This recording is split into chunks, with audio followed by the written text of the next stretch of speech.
Hello, and welcome to my very first YouTube video. My name is Tiffany O'Brien, and I'm very happy to be here talking with you today, even though it's probably just my mom. I've never done this before, but we'll see how it goes. I am passionate about all things homemaking, and today I want to show you something that I enjoy tremendously, which is home sewing. So I post a lot of things that I make on Facebook and Instagram. And sometimes I hear people say, I wish I could sew. And you got to start somewhere. So if you don't have a sewing machine, a little hand sewing is a good place to start. Now, you can get a little sewing kit from the Dollar Tree. They're very easy to come by. You could also get a beginning sewing kit from Walmart, which is excellent. A Singer kit or Joann Fabrics. They're very easy to get. You can order it on Amazon, whatever you would like to do. Just as long as you have a little bit of thread and a little sewing needle. It's so little, oh my gosh. And I'm gonna show you how to put this stuff together and get two pieces of fabric to stick together the way you want. So you wanna get some thread off of your spool. And I like to cut the thread so it's nice and sharp or firm enough to get through the eye of the needle, because the eye of the needle is very, very tiny.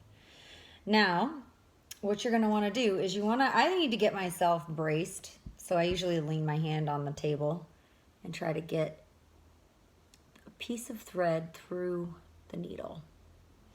Now, I was taught originally to do a little double thread like this. And I feel like that is the best option to start with, because you don't have to worry about keeping it from sliding back through the hole. And then you want to tie it in a little knot. And to do that, what you do is, oh man, I meant to paint my nails. That stinks. Hold it between your thumb and forefinger like that, wrap it around, and then twist it until it's through. And then you can take your nails and pull it down.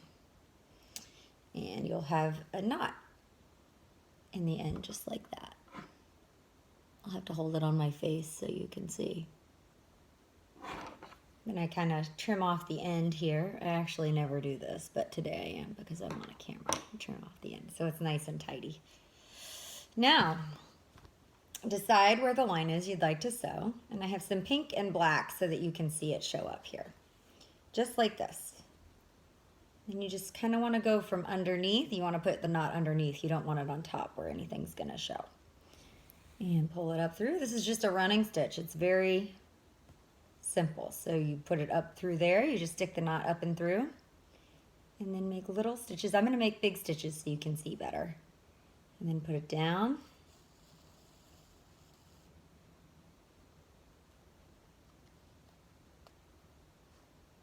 Sometimes it gets tangled up, but it's okay. You just have to be kind of patient with it, especially when you first get the needle threaded. And up. And then go back down. Try your best to get them even. It's going to look like a kindergartner did it the first like 7 times you do it, but you'll get better at it as you go along. And honestly, it's just not that hard. You just go down and up. You go all the way down the row that you'd like to go. And when it comes time to stop, when you have it as far as you want it to go, you have 2 options. You can make, so I'm going to finish on this side so that everything's, all the messy parts like the knot over here and the underneath part is there. And then option 1, sorry, let me back up, is to make a little micro stitch right where you want it to end. And it's the tiniest stitch you've ever seen. It's so tiny. God, I wish I had done my nails, but I put on my list that I was going to do this today, so I have to keep my promise. And I don't have time to do my nails. Through, and you make a knot like that. You pull on it and make sure that the fabric doesn't get all puckered up. And then you do that one more time just to make sure that it's solid and things don't come out and your seam gets undone. Now this will work to patch a pair of jeans that rip on a seam or a dress that rips on a seam. This is a good like last minute fix. It'll buy you some time. Now, if you decide you would rather not do your knot that way, you can always just cut with extra string here and tie a regular knot at the end. It's no big deal. You just tie it over once like you would anything else, and twice. Ooh, that's fiddly. And then you can open it up and you have that sewn together. You have a little seam that you did all by yourself. Ain't nothing to it. Good luck with your first project. I hope that you can fix something or sew two pieces of fabric together that you want stuck together. And I will be back another time with more fun homemaking videos. I like doing things in the kitchen. I love sewing, and I love cleaning house.